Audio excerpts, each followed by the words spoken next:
The biggest tax cut in the history of our country, bigger than Reagan.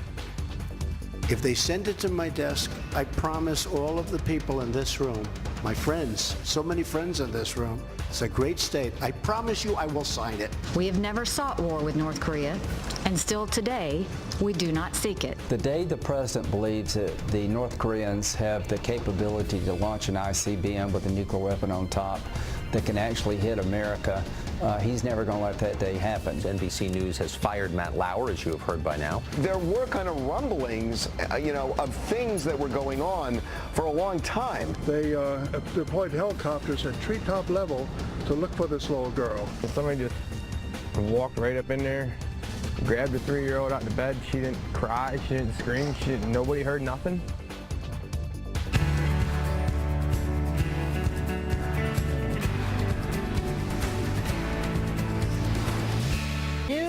City, the sun is not quite up yet. It is 4 o'clock in the morning here on the East Coast. Tax reform, North Korea, Matt Lauer and that situation, and then the missing 3-year-old in North Carolina.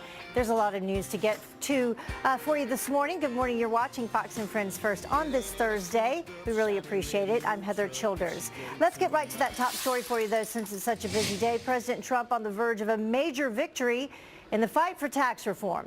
The Senate clearing a major hurdle as a final vote could come as early as today. Leland Vittert joins us now live from Washington, D.C. with the next crucial steps. Good morning, Leland. Nice to have you here. Heather, nice to be with you. Good morning to you. It was less than 12 hours ago. We had a 52-48 party line vote to take up debate on tax reform, with Republicans obviously under an intense pressure to deliver a win. Now senators will debate tax reform for up to 20 hours, evenly split between Republicans and Democrats. Sources close to the tax reform effort tell Mike Emanuel there is still plenty of work ahead. The Senate Democratic leader, meantime, urged lawmakers to step back. Who are we kidding? Who are we kidding? This has been a very partisan bill. That's why it's not a great product. That's why the other side is rushing it through. This is not a proud day for this chamber, and history will show that. All right, and the Republicans are not yet at the necessary 50 to get this through. Ron Johnson, Steve Daines, big question marks. They're concerned about small business. Susan Collins says a lot of her concerns have been addressed. Bob Corker, Jeff Flake, James Lankford worried about the debt and have floated, including triggers if growth projections aren't met. Jerry Moran expressed concerns about the deficit, told Fox yesterday he intends to support the bill. And then there is John McCain, who has voted against tax cuts before. GOP leaders say they are trying to address the concerns of each of these senators, but there is a limited pot of money, about $80 billion, before they hit the $1.5 trillion limit that was part of the budget blueprint. Republicans in Congress campaigned on cutting taxes. We also campaigned on repeal and replace. It's going to happen. It's going to happen. Take your time. It's going to happen. Republicans you talk to sound optimistic, but Heather, obviously they remember what happened in the Senate when they were optimistic about health care. 3 times they thought they could get to 50 and didn't, even if this does pass the Senate sometime today. Remember, it's a different bill than what passed the House. They got to put those together and see if they can find common ground. Yeah, and in light of what happened with the health care bill, a lot of people watching Senator John McCain see what he'll do this time around. Sure. Leland Vittert, live for us this morning. Thank you, Leland. It's going to be a busy day on that front. In the meantime, Majority Leader Mitch McConnell, he took a majority of the blame for the Senate's failed attempt to repeal and replace Obamacare, speaking of that. But now the Kentucky senator insists that lawmakers are ready to fulfill this promise to the American people. Unanimous Republican vote to go forward with the tax bill. I'm optimistic we're going to deliver comprehensive tax reform to the American people for the first time in 31 years. It's open for amendment. There will be plenty of amendments, both on the Republican side and the Democratic side. But what I think we have 100% agreement on is that we want to do comprehensive tax reform. We're not touching Medicare at all. And on the deficit question you raised, we'd only have to grow 0.4% over the next 10 years to fill that $1 trillion gap that the critics keep saying is going to sit there, as if the economy wasn't going to respond to this incredible relief it's going to get from the burden of high taxation? Nonsense. This is not going to be a deficit-producing effort. And much more to come on that story throughout the day here on Fox News. But in the meantime, a Fox News alert for you. Some brand new images. This is coming this morning from North Korea. That is the missile launch, the frightening missile test launch that could threaten the entire U.S. mainland. U.S. officials now sending a new warning. And if war comes, make no mistake, the North Korean regime will be utterly destroyed. Amy Kellogg is live for us in Milan with the very latest on this. You know, Amy, not only could it hit the U.S. mainland, could hit Europe as well.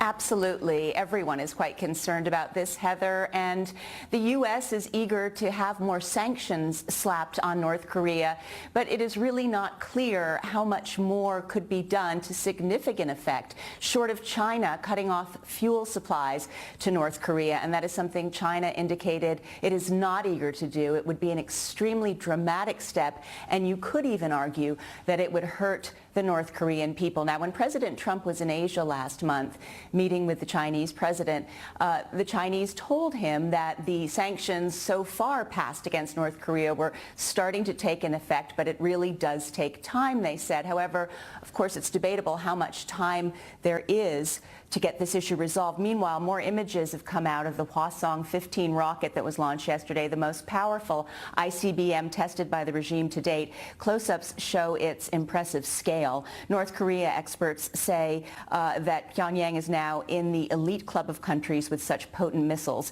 Kim Jong-un in these photos looks jubilant. You see him having a celebratory cigarette. President Trump yesterday turned Kim Jong-un into a punchline. Because these massive tax cuts will be rocket fuel. Little rocket man, rocket fuel for the American economy. He is a sick puppy. Meantime, China, in an editorial yesterday, suggested that the recent U.S. designation of North Korea as a state sponsor of terror may have been a provocation that led to the launch this week, as things had been quiet previously since September. At the Security Council, which held an emergency meeting yesterday, China put forth its usual line suggesting freeze for freeze, no more nuclear testing in North Korea if the U.S. and South Korea stop joint exercises. But Heather, as far as we know, the Vigilant Ace 18 exercises on the Korean Peninsula between the U.S. and South Korea are set to take place next week, with hundreds of aircraft carrying out maneuvers. Heather. All right. Of course, everyone still hopes that diplomacy and sanctions will work, but a lot of options on the table. Thank you so much. Appreciate it. Well, several military options on the table to stop North Korea if it comes to that. General Jack Keane, Fox News military analyst, and said that he's confident that America has the capabilities to shoot a missile down. But here's what he says it will actually take to stop Kim Jong-un.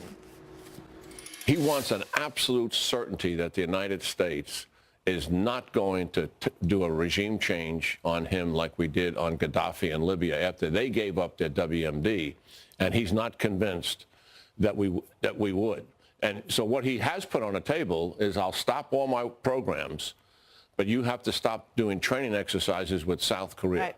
That's been unacceptable to us because that drives a wedge between us and South Korea, and what that leads to is the United States getting off the peninsula. Yeah. That's what they want. So we're at a loggerhead. But because he offered that, tells you there's something there. Yeah. There's something there that we may be able to work out. In other news, the Marines joining the desperate nationwide search for a missing toddler as investigators hit a dead end. Now, the FBI now confirming that these surveillance photos from a North Carolina Walmart 50 miles away are not of 3-year-old Mariah Woods, who vanished from her bed late Sunday night. The manhunt increasing to nearly 250 investigators with hazmat crews actually crawling underneath her Jacksonville home and looking in some nearby lakes for Mariah. We have conducted well over 100 interviews We continue to follow up on those tips as they come in. The feeling and just everything is so overwhelming. Daddy loves you and misses you so much. Daddy wants to hold you in his arms. Her biological father is suspicious that no one heard anything since apparently 4 people were home when Mariah disappeared. Her mother's boyfriend was last to see the little girl, and he says that's when he told her to go back to bed around midnight. The back door of their home was found unlocked the next morning. An accused serial killer will face a judge for the first time today as we learn some chilling new details about the days before the murders. Tampa police say that 24-year-old Howell Donaldson legally bought the gun just 6 days before the first victim was killed and even completed the required waiting period before buying it. Donaldson admitting that he owns the weapon that is linked to all 4 crime scenes in the Seminole Heights neighborhood, but he's not confessed. He faces 4 first-degree murder charges. I think at the end of this, if he is found to be guilty, he should die. It's that simple. Donaldson was arrested after he gave a McDonald's employee a bag with the gun inside, who then tipped off an officer. A motive in the case is still a mystery. And the sexual assault scandal surrounding former Today host Matt Lauer is growing. The New York Times now reporting that at least 2 more complaints were filed by NBC employees in the wake of his firing. And this as some video has surfaced of Lauer making some inappropriate comments to his former co-host Meredith Vieira back in 2006. Pretty sweater. Keep bending over like that. It's a nice view. NBC also scrambling to remove all mention of Lauer from their annual Christmas tree lighting at Rockefeller Center. That's a show that he's usually actually the star of. Lauer has not responded to any of the allegations so far. And President Trump and the First Family, they're set to take part in one of Washington, D.C.'s oldest holiday traditions. How about some good news? The 95th annual Christmas tree lighting will take place tonight on the ellipse in front of the White House. Performances this year apparently include the Beach Boys, Mannheim Steamroller, and the U.S. Navy Band. That will be an exciting night at the nation's capital. The time now is 12 minutes after the top of the hour, and this Fox News alert. First, the Vatican, and then Times Square, the terrifying new threat from ISIS targeting Las Vegas. And should police be able to track you through your cell phone without a warrant? That question being weighed by the Supreme Court. Legal expert Emily Campagno weighs both sides of the argument. Up next. And among tanking ratings and anthem outrage, the NFL now caving to pressure, actually paying millions of dollars to social justice causes. The deal reached overnight that the players still aren't happy with. 4:16 in the morning here on the East Coast. Welcome back to Fox and Friends First. The Supreme Court now ready to weigh in on, yep, those things right there, cell phone tracking. It's in a case that has skyrocketed to the forefront of a major debate on personal privacy versus the pursuit of justice. But is it constitutional, and could it change the way that you use your phone?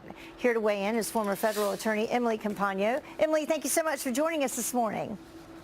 Good morning. Thanks for having me. Well, before we begin, let's break down the privacy case that has brought all of this to light. It involved a man who was found guilty after police used cell phone records to track him, to track his location. A search warrant was not needed to obtain those phone records, basically where it pings a location. The lower courts say that people giving info to a third party should not expect privacy. SCOTUS has been weighing in the Supreme Court that if a warrant is required to obtain a cell phone location data. So what do you think about this? I mean, there's a difference between the actual content of like a text message, something like that, versus the location of where the phone is. Right. So the specific issue before the Supreme Court today is whether law enforcement should have obtained a search warrant to obtain the cell phone records from the towers. It's the location of the defendant himself. Now, in that case, they obtained a court order underneath the Federal Stored Communications Act, which is a lot easier. A search warrant requires you to have probable cause that there's evidence of a crime in the records. Now, prosecution here is arguing, look, the Supreme Court has long held that if a consumer shares data with a third party, that it's fair game and you don't need a warrant. And even before the Stored Communications Act was enacted, the Supreme Court has ruled that you extinguish your Fourth Amendment privacy rights once you have shared your data with a third party, i.e. here, the cell phone company. Yeah, so the third party would be the cell phone company. And we could take a look at some numbers, though, involved in that. Demands from law enforcement for cell phone location. AT&T, there were over 70,000 requests. Verizon, over 53,000. A total of over 124,000 requests, and that is in 2016. So they seem to think, I mean, obviously law enforcement agrees with you. Exactly. And, you know, defense, on the other hand, is arguing, look, first of all, this is, in responding to prosecution, this isn't the same thing as tailing a shady suspect in public. This isn't real-time public information. This is retroactive searching, pinpointing who they deem potentially a criminal, and then logging far more great detail than that consumer has consented to share knowingly. And they also argue, look, as technology advances and data advances, that we really, our notions of privacy needs to change, and that it doesn't fit neatly into the rubric of the law. And the Supreme Court itself, pretty much for the most part, has ruled consistent with the fact that if you share data and it's rendered public, that you don't need a warrant. But recently they've started to say things. Justice Sotomayor, for example, she said, look, this is advancing, and it doesn't fit neatly in the law. They've ruled now you need a search warrant to place a GPS on a person, and also to see a cell phone contents if it's seized in an arrest. So I do think that eventually the court will catch up to their language. And both of those are just a little bit different. So basically, if there were, say, a murder in a specific area, they can have access to these records, the cell phone towers, and they can take a look at all the different telephone numbers that have been in those areas, and they can see if there's one that's consistent with the different locations that they're investigating. Exactly, and keep in mind that the case before the Supreme Court is 7 years old. Now this data, this technology has advanced such that they can pinpoint accuracy and location to a floor of a building. So we're not dealing anymore with, you know, a 1 mile square radius that we're used to. I mean, literally by the day, it is rapidly changing, and that accuracy is what is terrifying. Is definitely helping. Yeah. All right, Emily, thank you so much. Appreciate your insight this morning, and we'll be right back. Stay with us.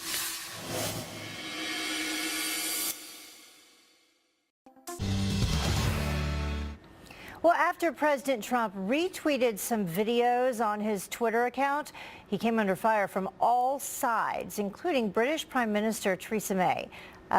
Press Secretary Sara Sanders defending him here. Whether it's a real video, the threat is real, and that is what the president is talking about. That's what the president is focused on, is dealing with those real threats, and those are real no matter how you look at it. And President Trump hit back online. Carly Shimkus with Fox News Headlines 24/7 Sirius XM 115 is here with the war of words. Good morning, Carly. Good morning, Heather. You know, the president is facing renewed criticism over his use of Twitter after retweeting unverified videos that claim to show Muslims carrying out violent attacks. Now, the videos originated from a controversial far-right British group called Britain First, and British Prime Minister Theresa May's office criticized the president for featuring the videos on his Twitter page, saying it is wrong for the president to have done this. Britain First seeks to divide communities through their use of hateful narratives which peddle lies and stoke tensions. They cause anxiety to law-abiding people. Well, President Trump hit back on Twitter saying, Theresa May, don't focus on me, focus on the destructive radical Islamic terrorism that is taking place within the United Kingdom. We are doing just fine. Now, I should mention that he originally tagged the wrong Theresa May, but then he fixed the tweet to include the proper person. So there you have it. Let's move on to the NFL. They're planning to donate some money to end the national anthem protest, but some players have different opinions Yeah, on this. that's right. The Players Coalition, or the group of players that have been working on social justice reform, and the NFL have reportedly reached a deal to give nearly $100 million over the next 7 years to charities that matter most to them. But this caused some controversy within the coalition. 2 players actually left, Eric Reed being one of them. He said the Players Coalition was supposed to be formed as a group that represents NFL athletes who have been silently protesting social injustices and racism. However, Malcolm Jenkins and Anquan Bolden, the 2 that lead that group, can no longer speak on our behalf, as we don't believe the coalition's beliefs are in our best interest as a whole. Well, in a statement to CBS News, Malcolm Jenkins said, for this to now be less about the actual work and more about who wants to be in the forefront or be the leader is disappointing. A lot of people agree with that on social media. Take a look at this tweet from October saying, you actually have a platform to speak out for people like me who have little to no voice or are ignored. The charity would be great, and you guys make millions to play a sport, and it's other people in this world who have nothing. You're selfish and a fake. Yikes. Well, they are apparently going to be giving a whole lot of money to charities that matter to them. Oh, speaking of money, there's a student who owes $200,000 to St. Jude after this tweet goes viral. That's absolutely right. Her heart was in the right place. Check out this tweet from a college student who said, this time of year, it's about giving. I am giving back to St. Jude and the families who are supported by their amazing service, saying, she's going to give 25 cents to every favorite, 50 to every retweet. Well, like you said, Heather, that went super viral. She now owes over $200,000. She said in a statement to CBS, I tweeted because I had absolutely no idea there would be that much support for this idea. Well, now she has started a GoFundMe page. She's raised about $57,000 to go towards her goal. So there you have it. Hopefully she'll raise a little bit more. Yeah, Thank you so much, right. Carly. Thank Appreciate you it. We have very to go now, though. The shocking moment that a convicted criminal poisons himself on live TV. Stop, please. Please sit down. I have taken poison. So how did this warlord manage to smuggle a deadly liquid into the courtroom? And a pro-police post blocked by Facebook and labeled malicious. The man who posted it says that he has proof the social media site is committed to silencing conservatives. He joins us live up next. Welcome back to Fox and Friends First. Until the final hour, a sick new threat from ISIS targeting America and a chilling propaganda video. Now, fires shown raining down. Take a look at that. This is on several U.S. cities, including Las Vegas. The terror group's disgusting teaser claims that gunman Stephen Paddock was their own. Now, the video includes a clip from the Las Vegas attack right before the U.S. explodes into a massive fireball. Now, the propaganda trailer comes just days after ISIS threatened to kill millions of Americans in New York City's Times Square, depicting Santa next to a box of dynamite. To Jared Kushner now, interrogated once again about a meeting with a Russian ambassador that he has repeatedly called, quote, insignificant.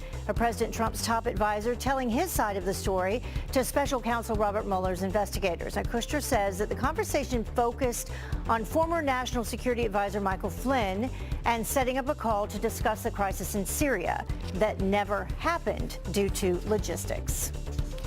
And Congressman John Conyers will not run for re-election next year. That is according to a new report following this avalanche of sexual assault allegations. But the longest-serving member of Congress still refusing calls to step down right now anyway. The House now joining the Senate by taking action requiring mandatory sexual assault training for all lawmakers and staff. And the Air Force forced to ground a fleet of training jets due to oxygen problems. That would be a pretty big problem. The fourth and latest incident just this month involved, quote, physiological incidents. The Air Force also firing Lieutenant Colonel Jason Hurd. He's the commander of the Thunderbirds over his, quote, risk management style after being on the job for less than a year. Officials say the decision was not influenced by 2 jet crashes since last summer, including this one in Colorado. And a deadly moment on live TV when a convicted war criminal drinks poison. Stop, please. Please sit down. I have taken poison. Well, the Bosnian Croat general Slobodan Praljak drinking the mystery potion after a judge refused his appeal. He later died at the hospital. He had been sentenced to 20 years in prison for war crimes against Bosnian Muslims.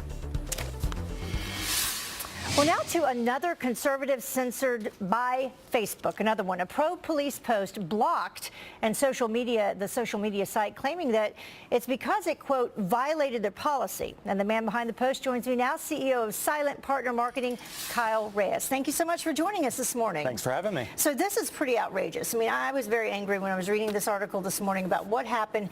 Summarize what happened here. So long story short, we put up a video talking about illegal immigrants and law enforcement being able to do their jobs and enforce laws.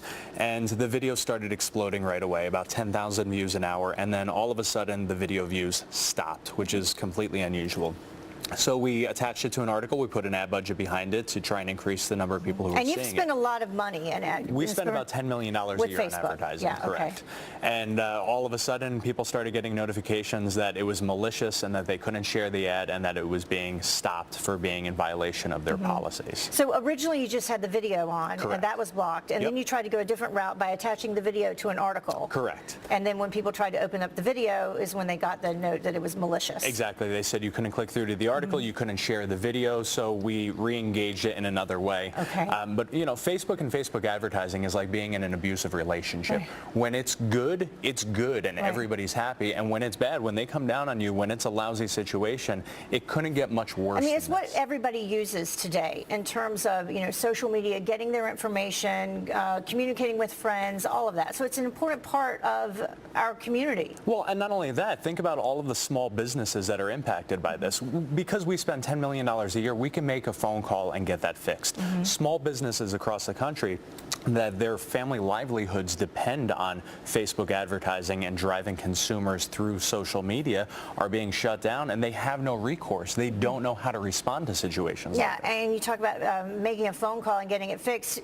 Just so everybody knows, this was not just some fluke that happened. You actually contacted Facebook, correct, you know, to try to get it back on. What did they say? Facebook turned around. They responded and said we violated their terms and conditions, to which we're very familiar with their terms and conditions. We asked specifically what we violated. They responded, said that we didn't actually violate any, but that they could stop and prevent any ad or any content from being posted at any time for any reason. Well, they are a private company, right? They are. Okay, because I looked at some of the comments underneath your article here about it, and people were saying they kind of were arguing back and forth. It's a private company, you don't want more government involvement, telling them what they can do, but at the same time, it's also, you know, a part of how we communicate today. Absolutely. All over the world. Absolutely. And the greater concern here is about the ability for businesses to provide for their families, for people to be able to have those conversations. When you see very, very clear bias against conservatives or against pro-law enforcement groups for putting out content that supports those causes, it's scary times. You know, this is the definition of what we looked at in 1984. It is picking and choosing, and it does seem that, you know, any liberal causes are allowed to be posted kind of free and clear, but then when it's something to have to do with conservative values, whether it be abortion or, you know, whether it be pro-law enforcement, it's blocked. Well, and there's a Facebook lynch mob mentality that's happening right now that nobody's talking about, which is Facebook rolled out a feature where you could report fake news. Well, that has become a tool of the left to censor content that they don't want. If you work for a large corporation like a Verizon or any of these companies, if there's a consumer complaint that's filed, there's a chain of command that's followed, there's documentation. This is all very arbitrary. So one person at Facebook could decide to nuke your content, and one person at Facebook could say that it's okay. So, you know, the ability to turn around and have a whole big group of people say we're flagging this because we're offended by it, and the algorithm by Facebook says, well, we're taking it down. So the answer is what people need to do is if you are pro-law enforcement and you don't like what's going on, conservative values, whatever, that you need to make your voice heard as well. Absolutely, and share the content that you like because that helps override the algorithm. All right, thank you so much for joining us. Appreciate it. We're going to get a lot of response to this, I'm sure. Thanks. Well, the time now is about 20 minutes until the top of the hour, and you're planning to fly for Christmas? I am. Well, you may be out of luck. Why thousands of flights from major cities all across the country could be canceled. Plus, faith under fire. Speaking of these types of things, the church banned from handing out flyers because they're too religious.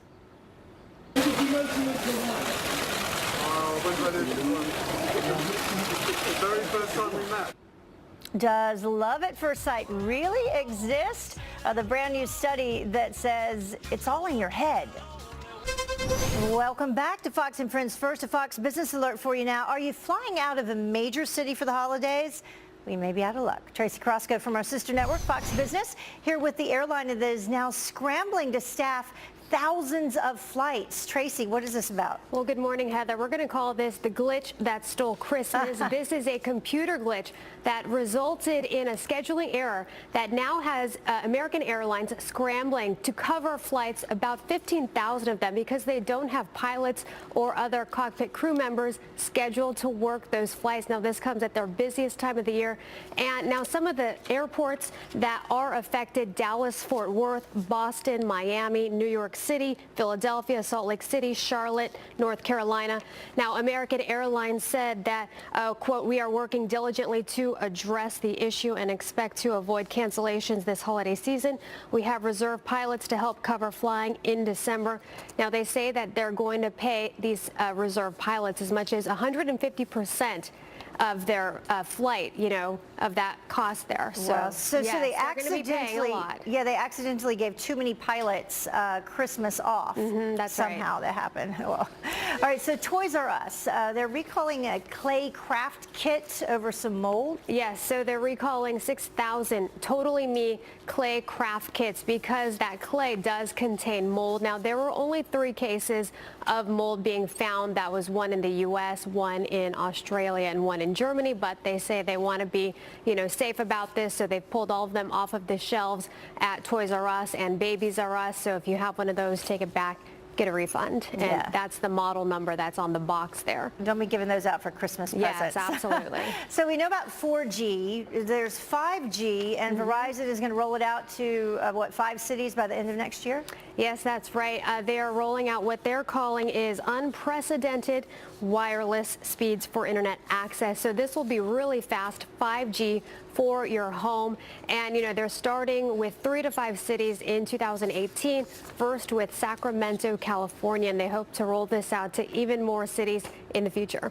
All right. Thank you so much. Tracy Crosco joining us live this morning, as always. We appreciate it. Thanks, Heather. Have a good day. You too. Well, the time now is about 15 minutes until the top of the hour, and only a few more weeks left before Christmas. It's so hard to believe.